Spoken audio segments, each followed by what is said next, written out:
Many people want to know how your relationships can continue, whether marriage or commitments.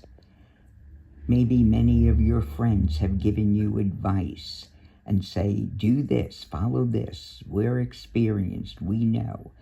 But research now over the last 50 years, and they've interviewed straight, gay, lesbian, that much of that advice that's given, some of it's not good and some of it's wrong.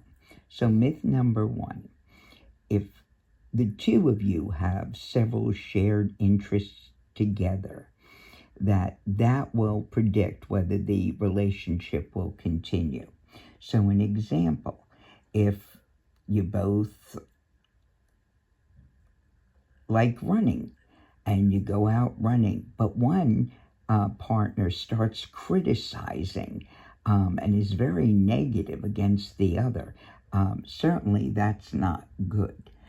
But what they found is every day, if you have like 20 positive interactions opposed to like one negative one. And it's interesting, the dating sites, like Match.com, they ask people to list what their interests are, and then they match them up according to that. But that's not true.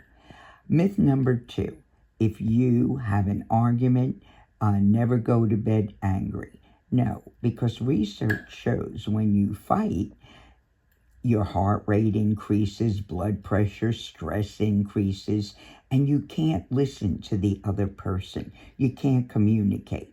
So it's best to give each other space, then come back and discuss. And sometimes that means sleeping mad, getting up, and then discussing it again. And also, if you have a conflict 2-3 times over the same issue, you will not resolve it. Myth number three, if you go to a counselor like early in your marriage, it means your marriage is no good.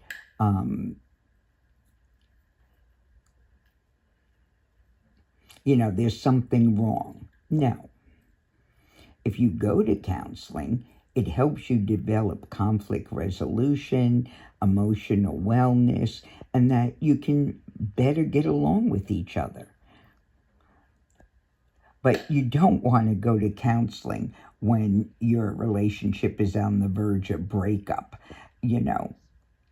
It's not going, there's too many issues. It's not going to work. But you should go early and often and be ready when these issues arise.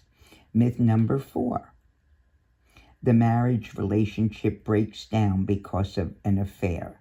And that's not true.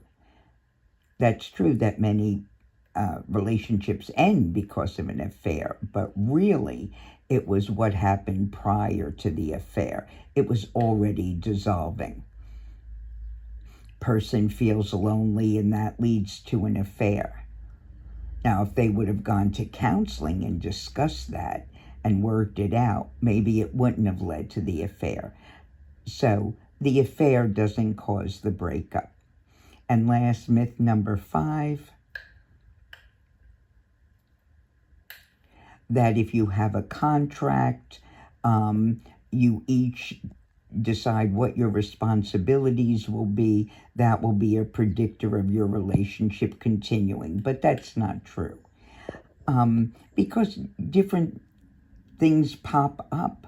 There's stresses in life, and maybe you can't keep the commitment, and the other person feels upset and, disappointed, and it can cause more problems.